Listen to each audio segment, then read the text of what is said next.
Only you can make all this world seem right. I'm Avi Arditi with Roseanne Skirble. This week on WordMaster, what to do when there's only one you. We're talking about forms of address.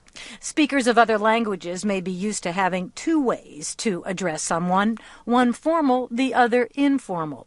In Spanish, for instance, there's the formal usted and the casual tú.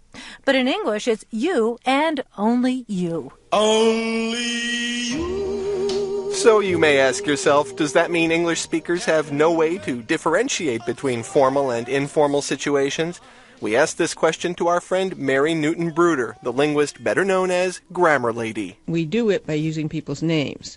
So if we want to be very formal with somebody that we've just met, we use a title plus last name. So Dr. Snow or Mrs. Jones or Miss Scaife, for example. But if we want to be less formal and we know the people better, then we use their first names. And the rules for calling people by their first names, generally the older person will suggest, oh, please call me Joe. Don't call me Dr. Smith. Call me Joe or something like that. Okay, let's say you've just met a person. Roseanne had this question for Grammar Lady. What happens when it's a situation where it's not immediately clear how formal you should be? The reason I'm asking is because we have a young man living with us this summer who is from Atlanta, who's a college student, and he calls me ma'am. So that's something I'm not really used to. And he would probably does he call your husband sir? Mm-hmm. Okay. I think Southerners tend to be more formal.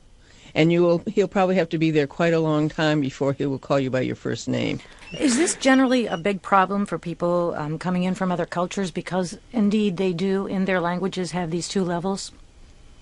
Well, I think it is a problem because the rules are not necessarily explicit.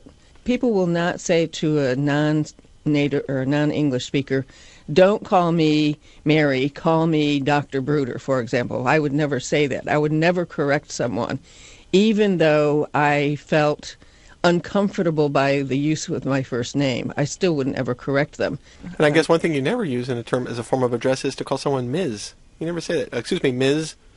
Say no. Miss. No, you say Miss, and you wouldn't say Mrs. either.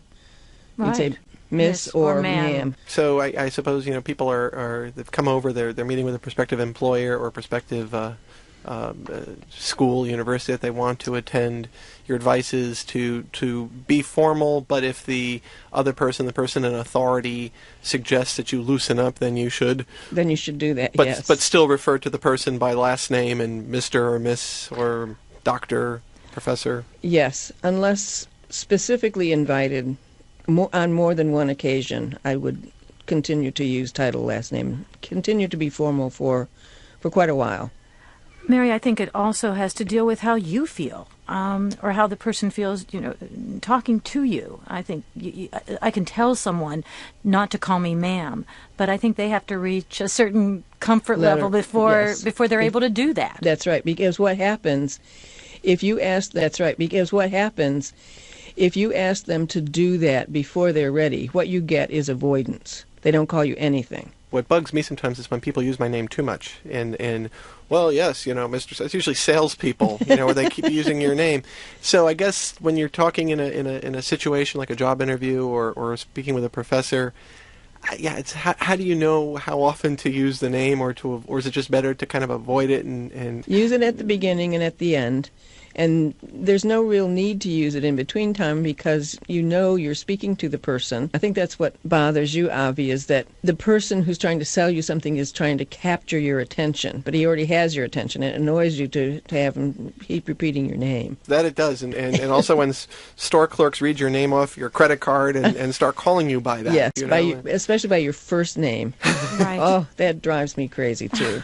If things like forms of address are driving you crazy, you might want to look at a book by Grammar Lady Mary Newton Bruder called Speaking Naturally, Communication Skills in American English.